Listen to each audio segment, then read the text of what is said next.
Welcome to Movement Memos, a TRUTHOUT podcast about organizing, solidarity, and the work of making change. Today, we are talking about the ways that people save themselves and one another in a society that criminalizes and stigmatizes so many of our struggles. We will be hearing from Shira Hassan, author of Saving Our Own Lives, an anthology of essays and interviews about the practice of liberatory harm reduction and the work of collective survival. Shira is the former executive director of the Young Women's Empowerment Project, or YWEP, a grassroots project that was led by and for young people who were involved with the sex trade and street economies. Shira is a lifelong harm reductionist and prison abolitionist, and she has been involved with community accountability work for nearly 25 years. Shira is the founder of Just Practice, a capacity-building project for organizations and community members working at the intersection of transformative justice, harm reduction, and collective liberation. I took my first Transformative Justice 101 workshop with Just Practice over a decade ago, which was co-facilitated by Shira and Miriam Kaba. Years later, I attended a weekend-long Transformative Justice facilitation training that was led by Shira and Miriam. As an organizer and as an educator, Shira has had a profound impact on the radical organizing community here in Chicago. Her insights about interrupting and reducing harm have been critical to my own understanding of community. She has helped young people around the country launch new organizations, and with her new book, Saving Our Own Lives, Shira offers us a collection of histories and reflections on liberatory harm reduction that are absolutely crucial in this moment. So you may be wondering, what is liberatory harm reduction? How is it different from other forms of harm reduction? Well, the distinctions are important, so let's start there.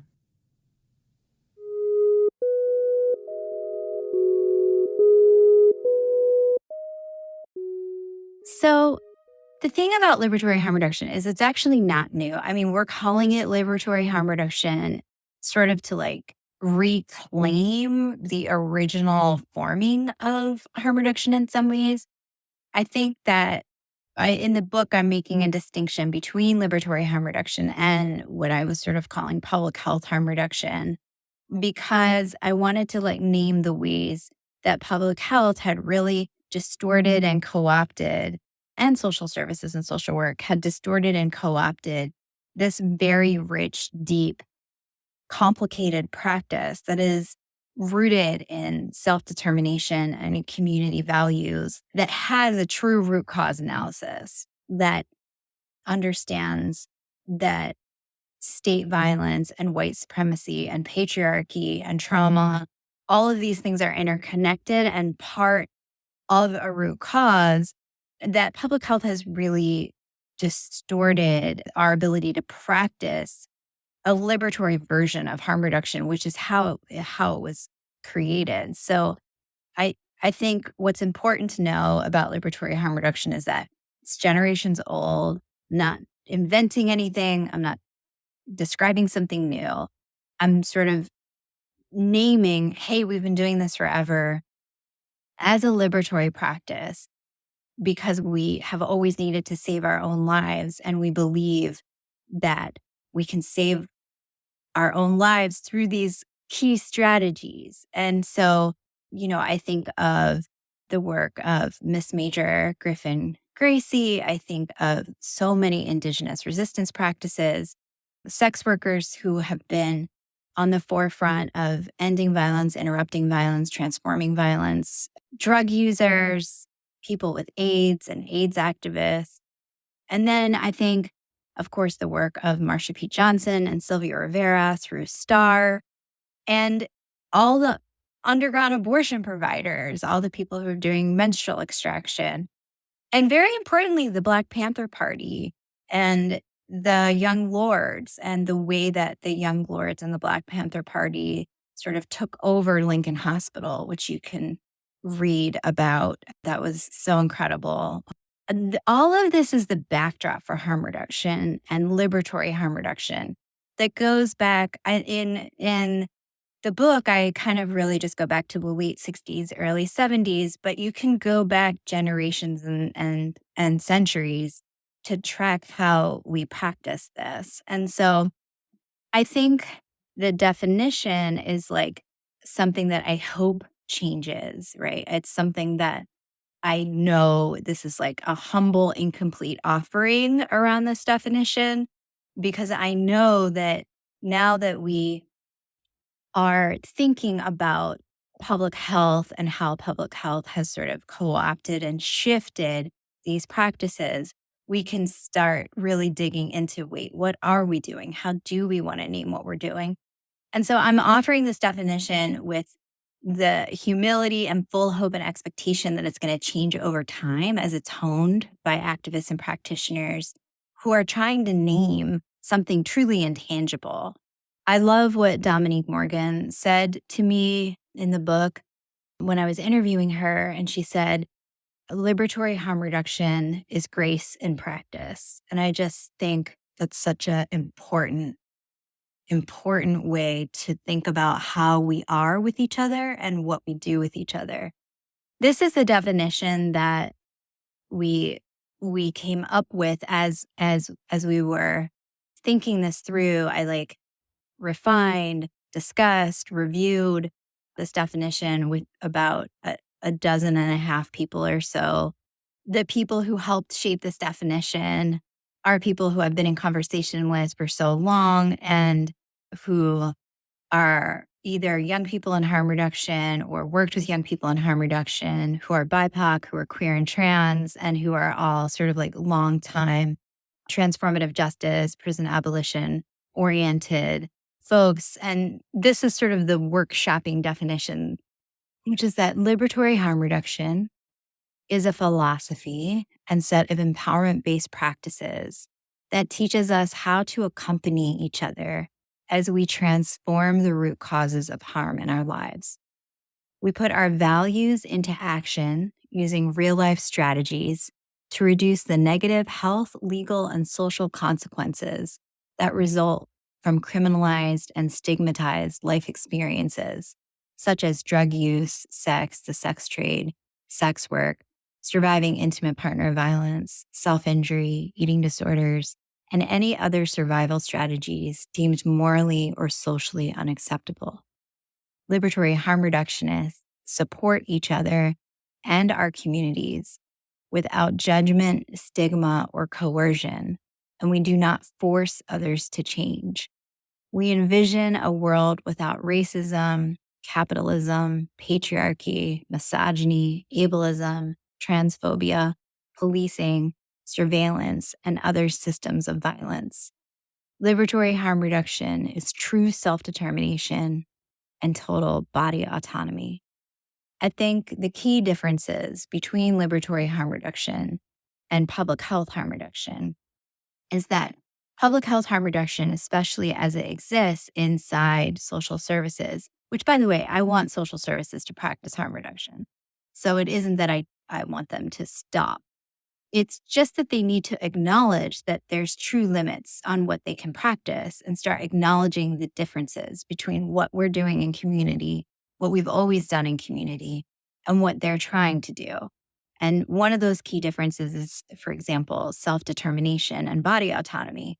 So social work and public health would have people, for example, who stop taking meds, psychiatric meds, hospitalized against their will, or would not allow people to make choices that feel best for themselves. Young people involved in sex trade are, at least in Chicago and a lot of other cities, if you're under 18, you must be immediately taken to a police station, right? And so there's ways in which self-determination is undermined by public health.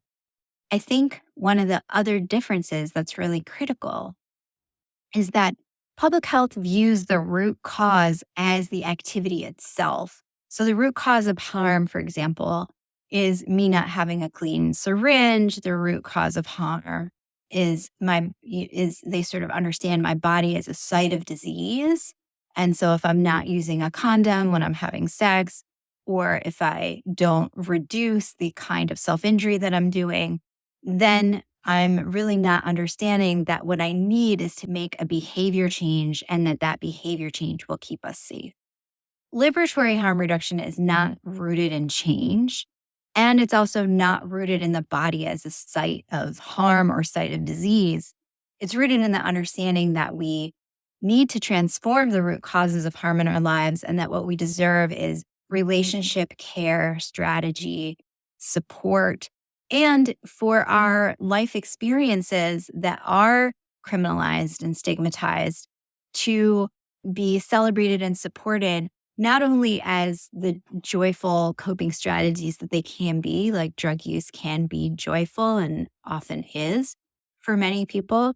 So can sex work, so can many other practices, but that we need to be recognized, acknowledged, and celebrated for just being here as we are, that we are here together purposefully, importantly, with all of our mess. And we actually do not need to be changed unless we want to be. We want to make changes, in which case, liberatory harm reduction would accompany us through whatever change we identify.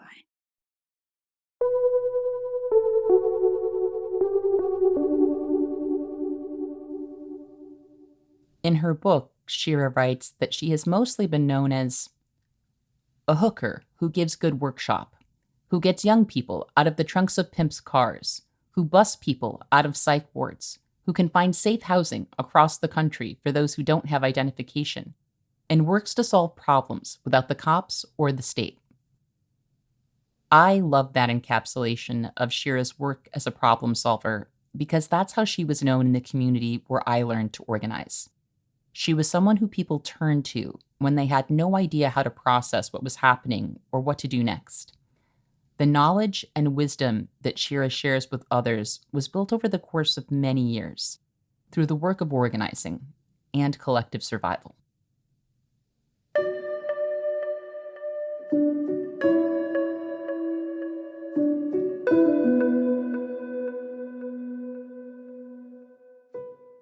So I came into this work as a younger person, and I got very lucky in that when I was using drugs and in the sex trade, it coincided with a time where AIDS activists on the Lower East Side of New York City were doing syringe exchange distribution and outreach, even though it wasn't legalized or really sanctioned by the city yet. And so I probably was one of, I don't even know how to think about this, but I was an early syringe exchange participant as a young person. And that meant that I got so much like harm reduction information so young.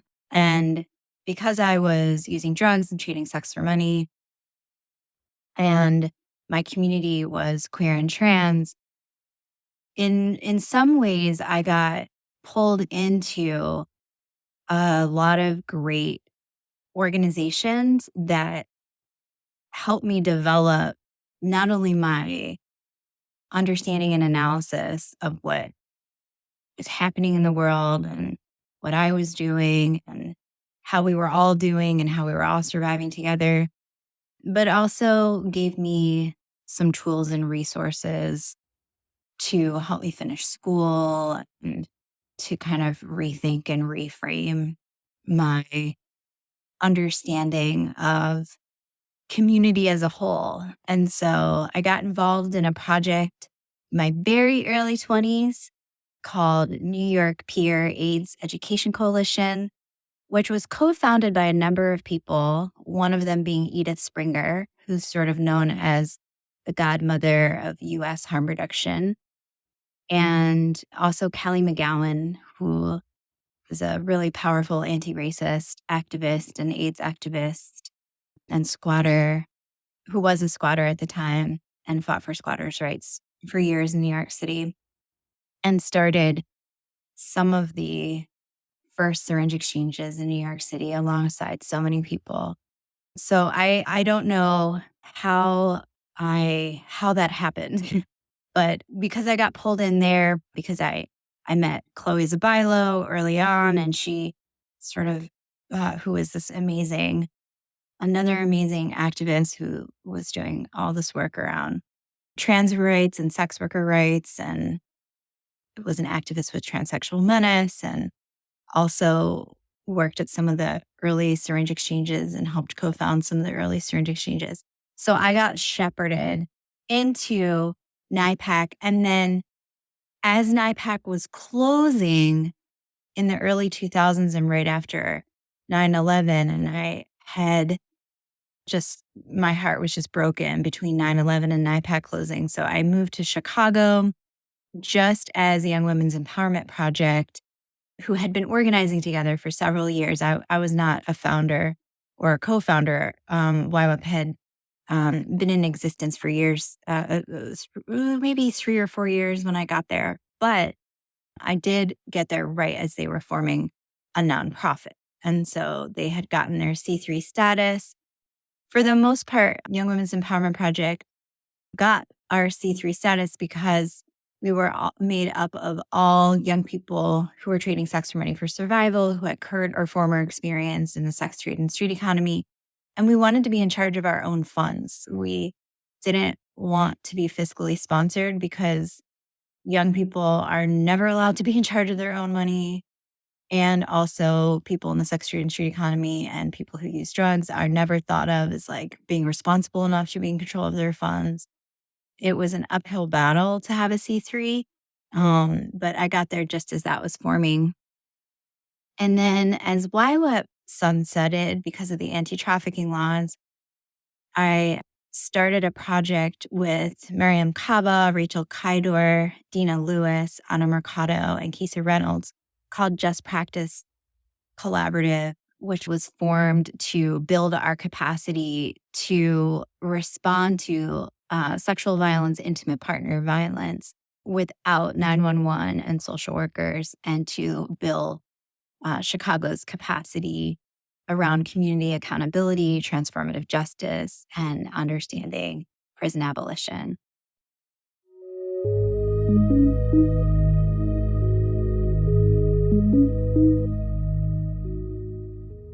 One thing I really loved about this book, which includes interviews and essays featuring thinkers like Kara Page, Erica Woodland, Miriam Kaba, and Leah Lakshmi Piepsna Samrasina, is that it feels like a zine.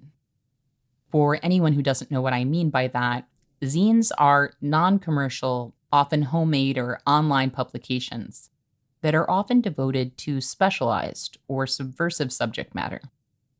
For example, I have some friends who are working on a zine about self-managed abortion because we need material ways to move that knowledge through the world. Zines frequently include artwork and handwritten content, and there are pages of saving our own lives that have that handcrafted look and feel. As someone who usually bounces between audiobooks and print because that sensory switch off helps keep my wandering focus intact, I was actually able to read this book cover to cover without audio. It just held my attention in a different way, and I feel like the recurring zine imagery was part of that. I love that that's how it felt to you. That was one of the main goals, was to make it feel zine-like.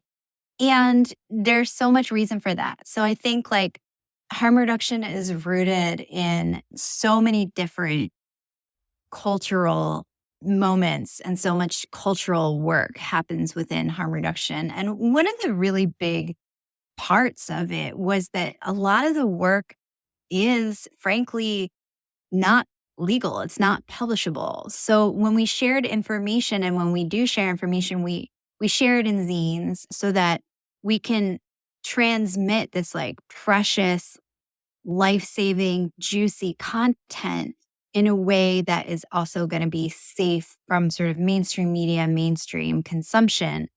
And almost all the information that I have about actual harm reduction practices are in zines to this day. And so it would almost be bizarre to write a book about harm reduction and not have it feel like a zine, because it would almost be like taking it out of its original shape and like forcing it into some other kind of shape. And I wanted us to feel harm reduction alive in the book the way it feels alive in so many of our spaces and so many of our worlds. Like, I found something that is so difficult to often describe to people, like what it feels like to walk into a syringe exchange that's run by drug users, that's run by sex workers, as opposed to walking into a syringe exchange that's run by a social service or a department of health, how different it feels. The way that, for example, the bathroom, you walk into the bathroom and there'll be a ton of syringes, a ton of naloxone, a ton of hormones, a ton of information about how to safely inject. Maybe there'll be some birth control pills, a ton of condoms, a bunch of clothes, a bunch of clean underpants. You can take whatever you want. People can be in the bathroom for 30 minutes and someone will check on you to make sure you haven't OD'd or you don't need help or you're not sick. But that bathroom is like a sanctuary. You know, the office will be painted a million different colors. It will feel like a living room. There'll be couches and dogs and food that people have cooked. And it's really difficult to explain how that feels to someone who has only experienced sort of a public health version of harm reduction. And so I wanted this book to feel as much like us as I could make it feel. And I wanted us to be able to see ourselves in our work and to see ourselves in our like cultural production as much as possible.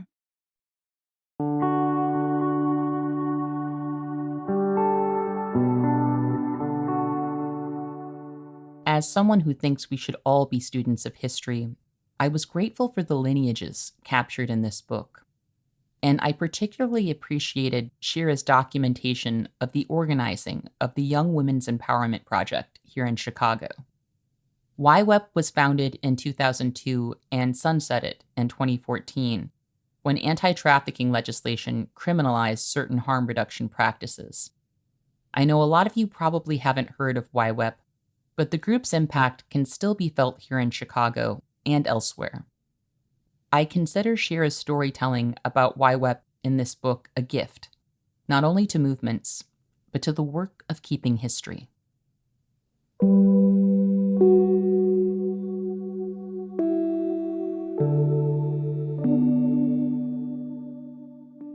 I think the historical significance of Young Women's Empowerment Project is frankly almost immeasurable. And I want to just, name some of the co-founders and the founding director, who was Claudine O'Leary. And I want to name sort of a whole host of other people who founded this brilliant project. Laura Janine Mintz, Alyssa Hull, I could go on. And I think the uniqueness, so far as I know, of Young Women's Empowerment Project has not really been replicated yet. Although I think there's a lot of groups forming who maybe don't at this point, because the way we operate is so ahistorical. And I think even the internet sort of keeps things a little ahistorical too. Because if right now, if it doesn't exist on social media, it's as though it never happened. And so I think even the ways that we use certain languaging and we phrase certain things, I I can't prove this necessarily, but I can see the arc of those 20 years and the ways that we think and talk about things as really different. And it wasn't just us, there was a whole group of people, a whole group of political organizations and networks of young people of color, street based young people who were pushing that out and pushing that forward. I'm thinking so much of the work of Emi Koyama. I'm thinking the work of Kelly Dorsey through different avenues. I'm thinking of Women with a Vision. There were so many amazing sex worker led, women of color led, young people led, harm reduction rooted organizations that were just really changing how even funding happens of our work and of our groups, and thinking about how policy should be shifted and changed. I think the research project that we did in 2009, which was called Girls Do What They Have to Do to Survive, was one of the first studies. Well, it was definitely the first study that was ever done by young people of color in the sex trade and street economy. That was a full research study. And I think that that research is still having a huge ripple effect in the world. I look at sort of the Beyond Do No Harm network now that's formed at Interrupting Criminalization. And some of the research findings that we had in 2009 have informed how the demands were written for the Beyond Do No Harm network. So I think like the legacy is really hard to trace, and it's also really obvious to me in some key ways. The research that we did was on our resilience and resistance to institutional violence, and almost all research, with very few exceptions and notable. I can actually only think of one other study that was done by, I think it was, I can't remember if it was Different Avenues or Best Practices Policy Project, but it was the Move Along study that looked at how police violence against sex workers. I think it started at Different Avenues, and then Best Practices Policy Project has been sort of shepherding it to this day. But the most research out there is on interpersonal violence. And my whole life as someone in the sex trade and street economy, I have obviously dealt with interpersonal violence. I think the assumption is that I've dealt with so much more, and that it isn't as significant as the institutional violence that I've experienced, or that others that I love have experienced. And I think it's just sort of a strange thought that like someone could experience interpersonal violence without experiencing institutional or state violence. That's not a thing, right? Like if you experience interpersonal violence and you try to seek help, you are then necessarily going to experience state violence. I think of the Danielle Sered quote, "No one experiences violence for the first time by committing it." And so if we flip what I just said around and think about, if I was experiencing interpersonal violence, I was also simultaneously experiencing state violence, because some of the root causes of violence are about the state. So it's this funny little line that we draw, I think, to just help our minds make sense of the vast amount of violence that's out there, but it's false. And so I think that the research that Young Women's Empowerment Project did on our resilience and resistance to institutional violence, how we took care of ourselves, how we fought back, how we heal, how we collectivize, how we do our political organizing, was so disruptive. And the findings are still useful today. And they were even useful at the time. I mean, the New York Times picked it up. Another group who submitted to the Ninth Periodic Review of the United Nations used our research that helped the United Nations find the United States in neglect of young people in the sex trade and street economy, and demanded that the United States be held accountable for the ways that it was causing violence to people in the sex trade and sex workers. So, yeah, there's so many ways. I think one of the other very unique things that's less unique now, but at the time it was very unique, was that we were a project that, first of all, used language around the sex trade, meaning that there were some of us who were engaging with the work as work, and there were some of us who were engaging with it as things happen. I get money, and there was a barter system connected to it. And there were some people who had no identity around what was happening at all, did not want to say I'm a sex worker, but did want to name I'm involved in things and I want to be a part of something bigger than me, and I want to connect with other people who are doing these things. So there was a way in which the language that we used around the sex trade was so unique. I do hear it more now, people talking about the sex trade. But the other reason why we used it was because we wanted to acknowledge that some of us were participating in the sex trade through our own self determination. And some of us were not. Some of us, force, fraud, and coercion was absolutely a part of our experience. But that you could have multiple experiences and this strange idea of choice in sex work and the sex trade is sort of also mythical in that, like, one day you're making a conscious decision and one day you're not, or you have all these options in front of you and this is your decision. Like, there's so much funniness around choice phrasing that we don't hear as much talked about now, but we certainly did in the 80s and 90s.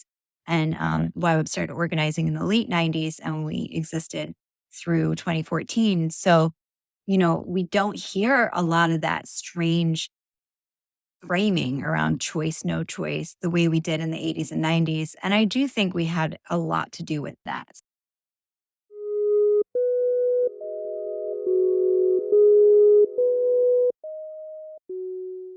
I am just going to briefly interrupt us with your weekly reminder that TRUTHOUT is a nonprofit news organization that only exists because of listeners and readers like you. If you keep track of the independent news landscape, you know that we have lost some great publications in recent months and years. Journalists are facing layoffs across the industry. Here at TRUTHOUT, we are still hanging on, but I am not going to lie to you all. It is a struggle. The media landscape has been engineered to wipe out anything that isn't owned by the very people who are screwing us all over.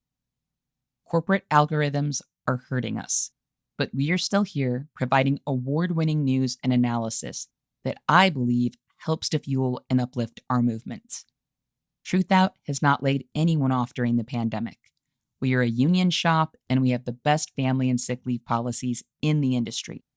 So if you think all of that is worth fighting for, please consider dropping by truthout.org to make a donation today. Or maybe even become a sustainer, because truth be told, those people are the reason we are still here. Thanks so much, and back to the show.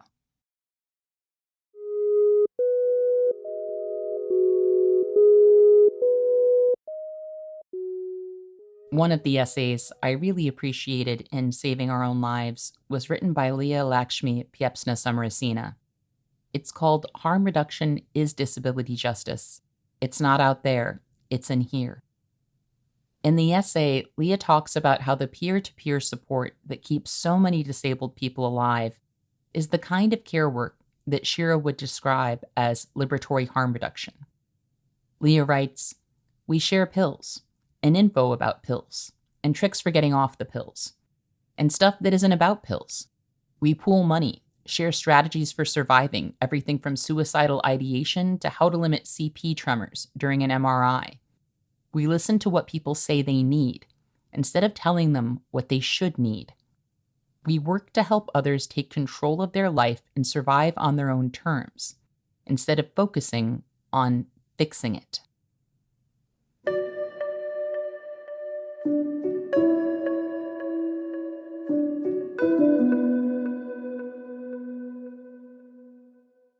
I think that part of what Leah is talking about in that piece that's so critical is the way in which people with disabilities and people with chronic illness, people who struggle with mental health, we're always practicing harm reduction. And so I think just the acknowledgement that we're always practicing harm reduction is something that's so critical.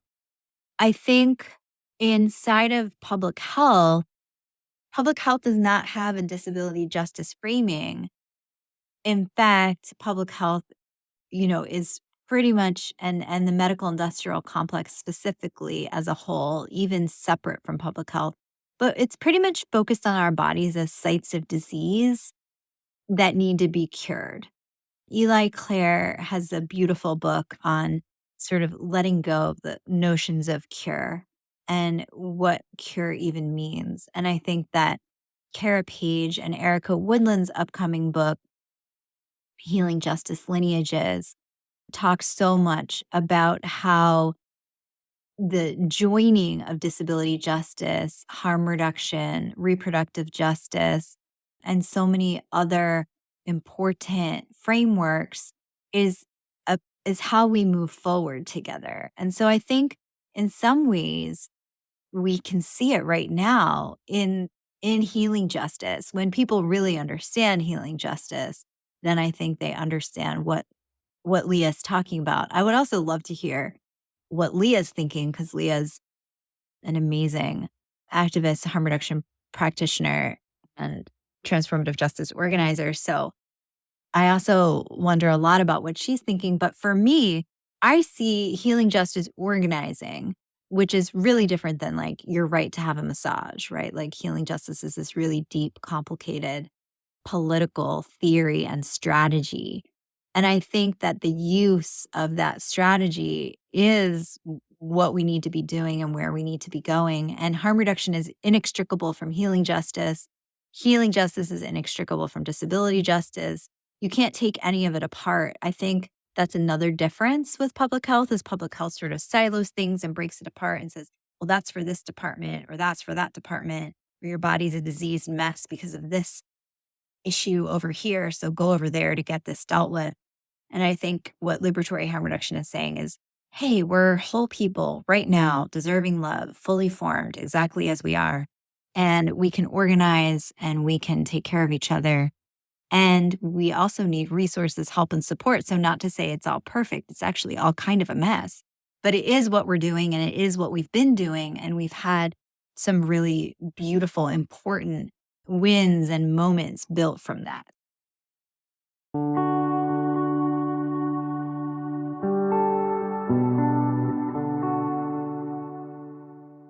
One of the zine like pages of Saving Our Own Lives that I really appreciated broke down what healing justice is and is not.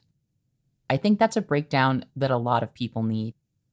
I know I personally thought I knew what healing justice was for a while before I actually did, because it's a movement strategy that gets tied up in a lot of assumption, projection, and efforts at co optation. So I asked Shira if she could help clarify the concept a bit for our listeners. I'm going to start with what is healing justice. So, healing justice is a direct confrontation against racism, eugenics, ableism, environmental injustice, anti immigration policies, misogyny, and transphobia. It's pro sex work, it's pro street economy, it's anti capitalist, it's anti state, it's a political strategy. It is most importantly a Black Southern resistance model. It's collective care for our movements, and it's led by Black, Brown, Indigenous people of color as both healers and organizers. I think people think of healing justice as an individual act of self care or a business model or an individual platform. Or I'm seeing people more and more talk about it as a movement as opposed to a strategy, which is something to dig into with Kara Page because she's so amazing at taking that apart. And I'm also seeing more and more people use healing justice as an opportunity to blame people for not taking care of themselves. So you're not resting or something like that. And then that's healing justice. It's not sort of about your right to a massage or personal self care or singularly focused.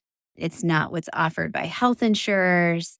And it's not about having an acceptable body as non-sick, as non-disabled, as non-fat, as non-drug using.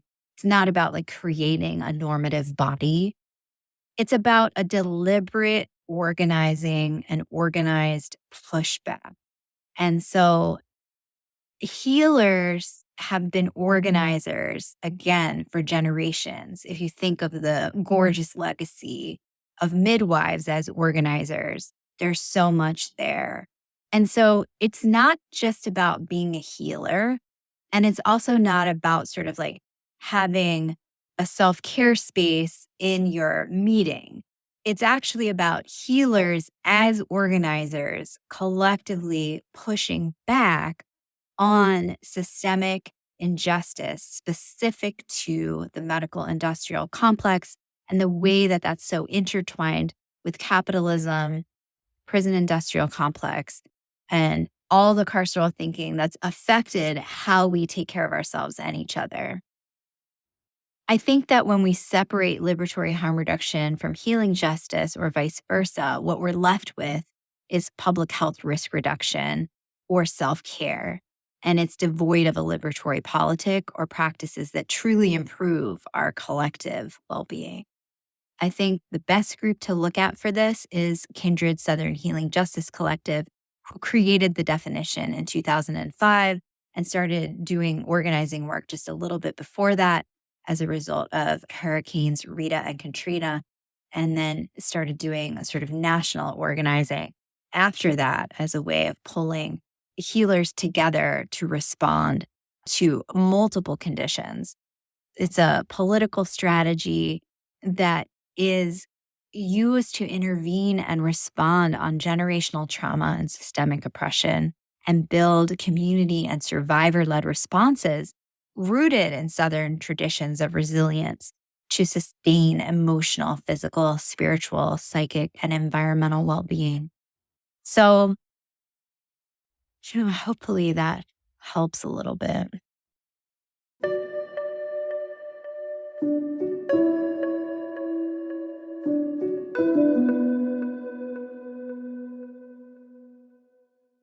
When it comes to reducing harms associated with criminalization and stigma, a lot of us have abortion and reproductive justice on our minds. I have strongly recommended that people read the new handbook for a post-Roe America, and I am recommending saving our own lives in that same spirit because technical knowledge is not enough. We also need to think about how networks of care are established and what kind of values drive that work. In that sense, liberatory harm reduction as a framework has a lot to offer us in this moment.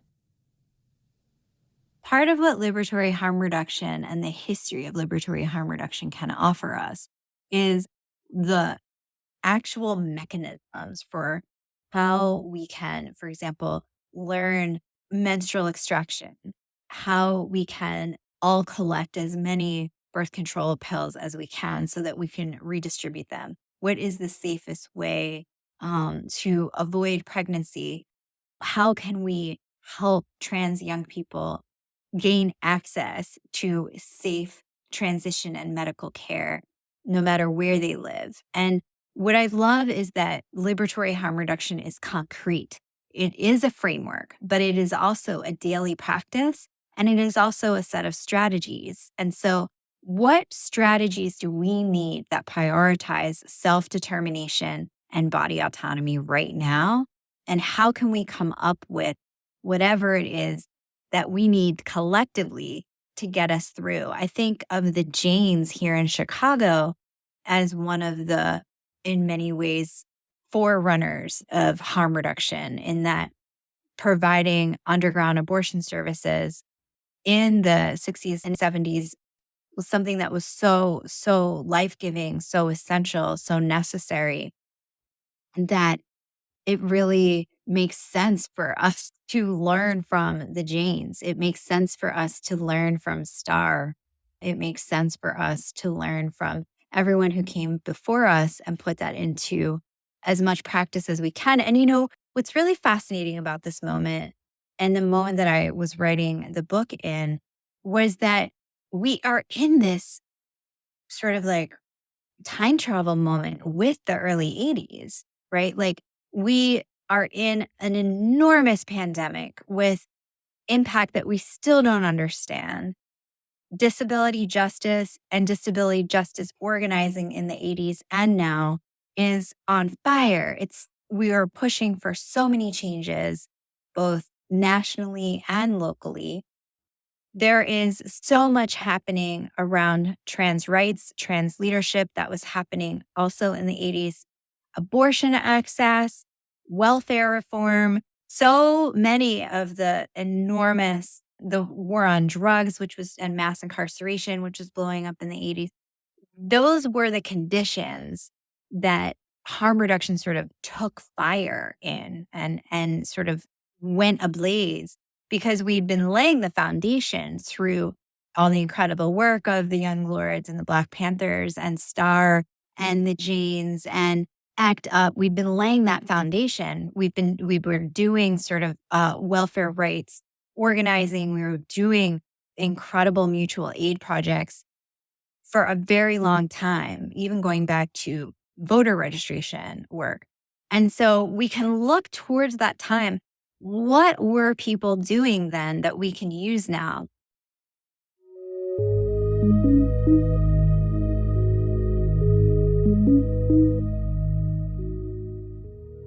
Something that comes up for me in a lot of my conversations with people about direct action, abolition, and social change in general is that people want to know how they can do the right thing without breaking the rules or getting in trouble. The fact is, we cannot change the world without breaking the rules. But most of us try to avoid winding up in jail when we can. And the loss of a job can also prove pretty catastrophic for some people, depending on their circumstances. I know Shira has helped a lot of people, including clinicians, navigate decisions about when it's time to disobey or break the law for the sake of harm reduction. So I wanted to get her advice for our listeners on that subject.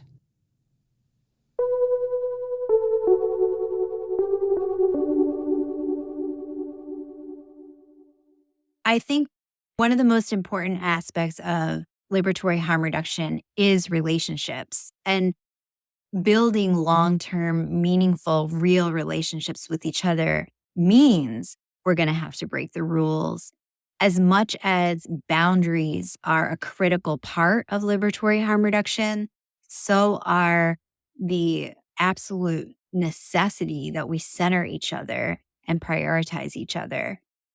As far as breaking the law, which is sometimes the same as breaking the rules, depending on who you are and how you're asking the question, I am in the middle of this really incredible support circle right now that I'm holding, along with Rachel Kydor from Just Practice Collaborative, Mimi Kam from Creative Interventions, Erica Woodland from National Queer and Trans Therapists of Color Network, of social service providers and social workers who are abolitionists and who are sitting every day with how to break the rules in order to maintain their political integrity, but also get us free.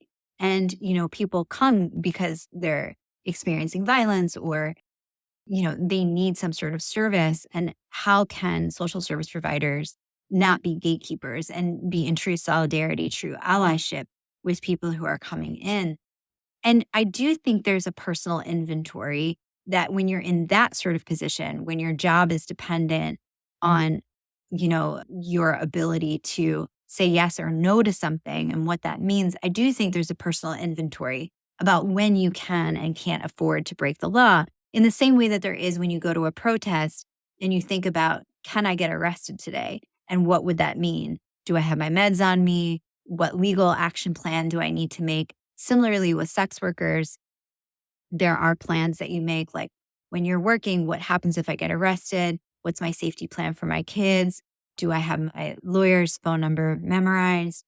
I think it's the same sort of plan that we need, not necessarily always for breaking the rules, especially if it's an internal rule to your organizing group. You may decide that some of the rules are not one size fits all, they're case by case, which is harm reduction, right? Like the myth of one size fits all that we do with rules actually doesn't make any sense, right? It's always about person by person. So there's going to be rules that you break by design in your organizing groups.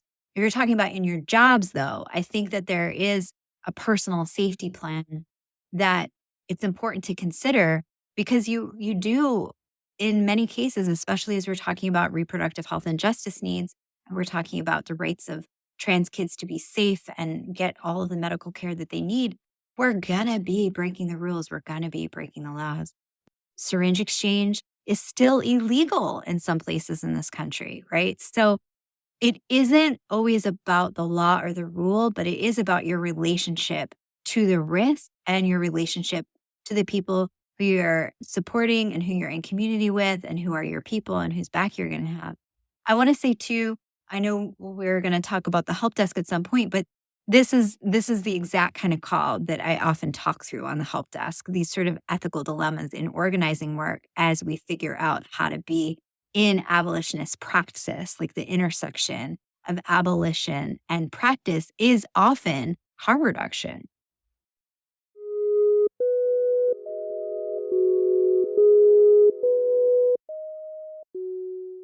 We have talked about interrupting criminalization's help desk so much on this show that I am probably going to be accused of making commercials for it. But I do think it's incredibly exciting that this free resource exists and is available to so many activists and organizers. When I heard that Shira was actually working the help desk, I got even more excited for people who might take advantage of this free service. Because the opportunity to hash out an organizing problem with Shira is actually a really big deal.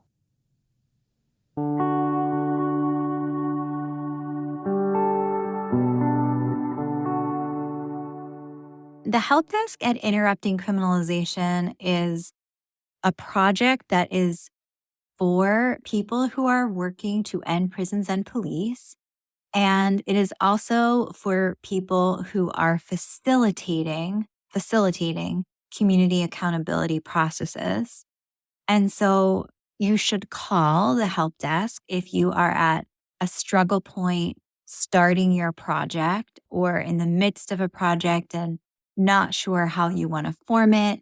We can think about everything from how to shape your project to how to do political education to community and how to do outreach. So we can think about it like that.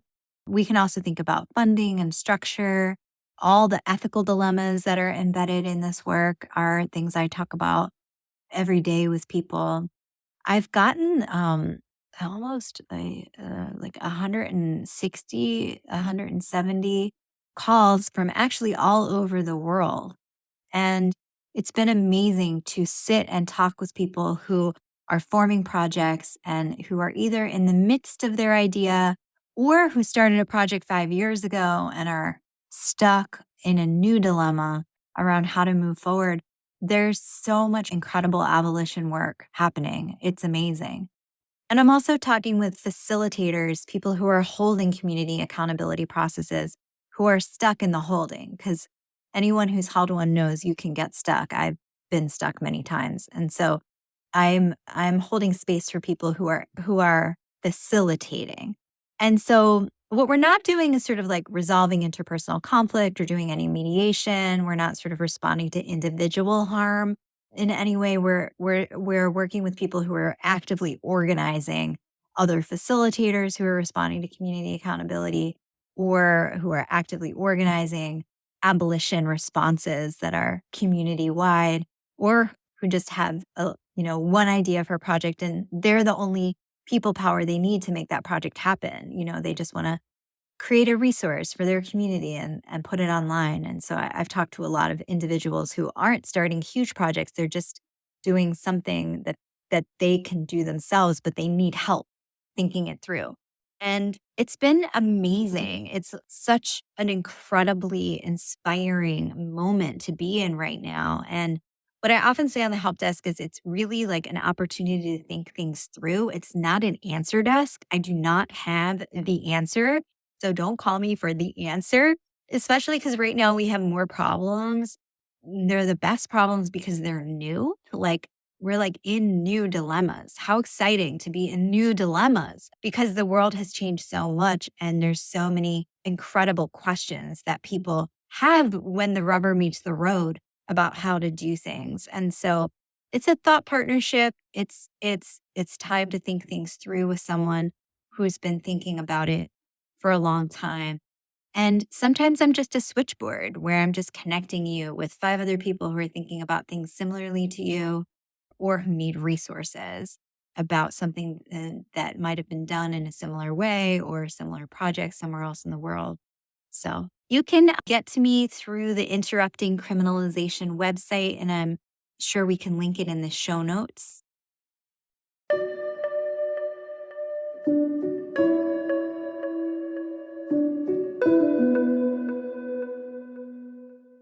I am so grateful for the histories and storytelling and saving our own lives, and I think it really speaks to the importance of writing things down and documenting our organizing work. Because the public record is not going to tell the real stories of what has happened in our movements or how people have survived difficult times. And those stories are going to be needed as inspiration and as building blocks. It's up to us to write things down and collaborate with others, as Shira did to create this book, so that the next group of troublemaking harm reductionists can learn from what happened before and figure out how to build what's next.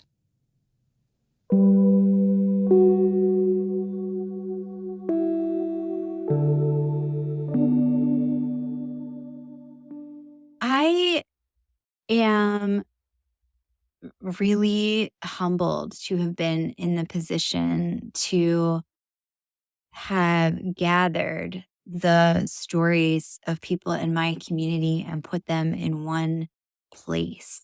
And the truth is that we all have so many stories about liberatory harm reduction, and I did not write them all down.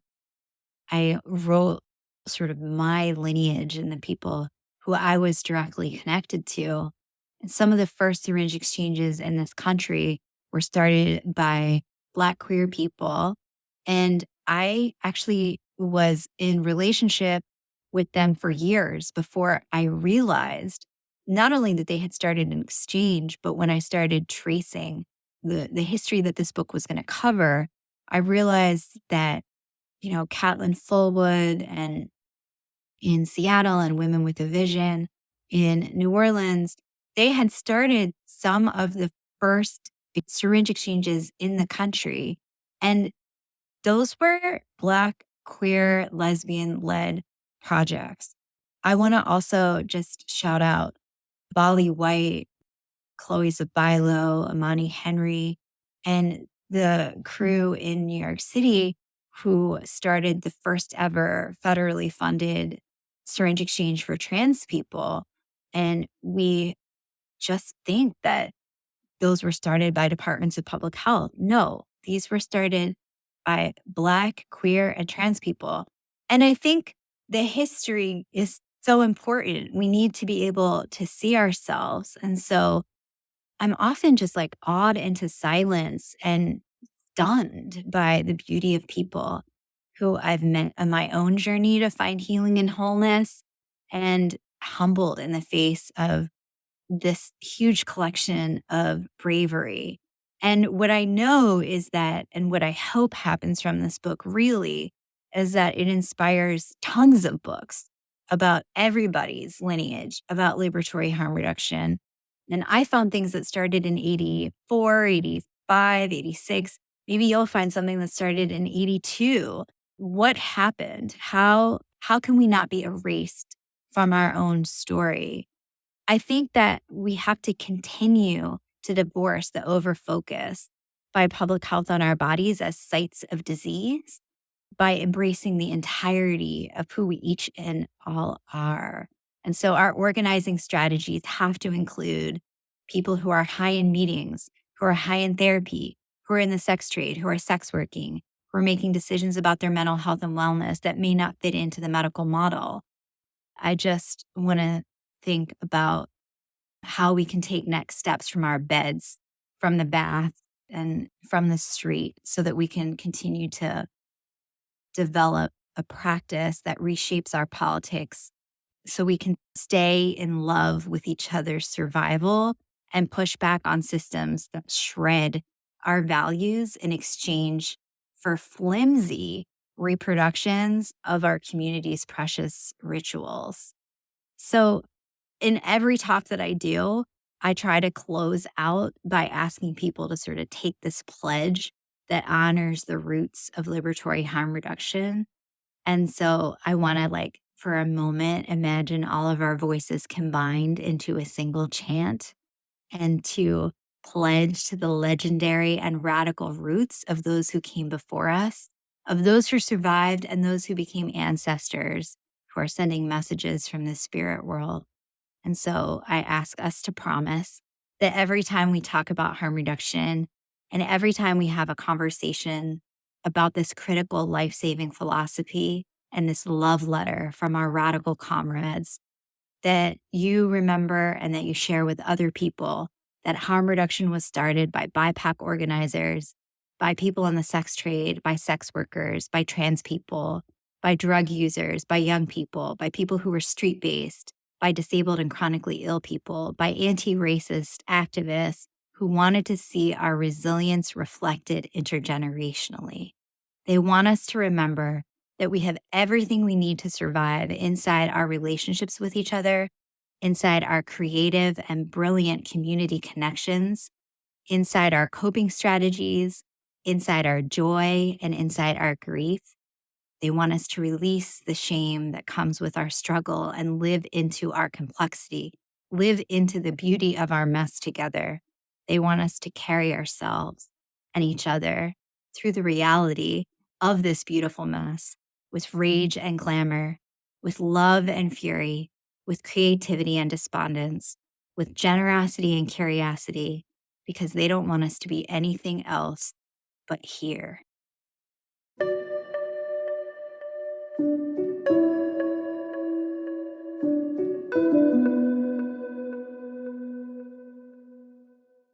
I hope everyone listening and reading has joined us in making that collective commitment.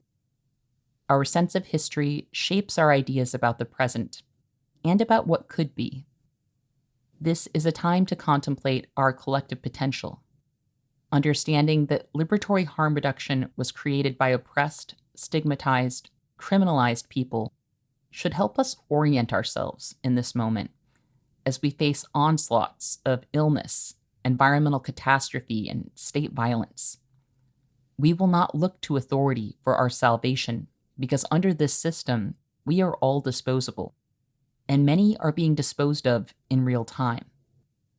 To me, refusing to leave people behind and practicing reciprocal care, regardless of what the norms or rules of capitalism dictate, is revolutionary.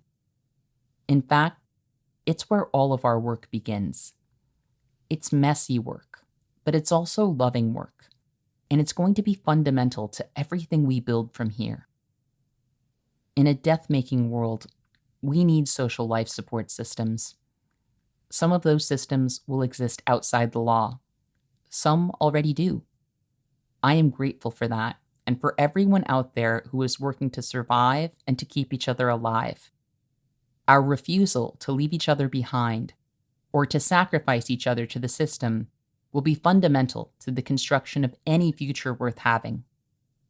Toward the beginning of Saving Our Own Lives, Shira writes, "This book is what happens when those of us who are targeted at the intersections of structural violence survive, thrive, and build power together." That is my hope for us. And speaking of hope, we will be back in 2 weeks with our final episode of Movement Memos this year. Tanisha Jagannath will be joining me for the final installment of our ongoing conversation about how activists and organizers practice hope. If you have not checked out the previous installments, they're called Hope is Not a Given, We Must Cultivate It Together, and To Build the World We Desire, We Must Dream Deeply Together. And while you won't need them to understand our next episode, I do recommend checking them out. We got a lot of beautiful feedback from readers and listeners about those episodes, and I am so glad that people have found them helpful. We thought our final installment in that conversation would be a good way to wrap up the year, so I hope you will all join us for that. I want to thank Shira Hassan for joining me today. I loved our conversation so much, and I hope we get to chat again soon. I also want to thank our listeners for joining us today. And remember, our best defense against cynicism is to do good and to remember that the good we do matters. Until next time, I'll see you in the streets.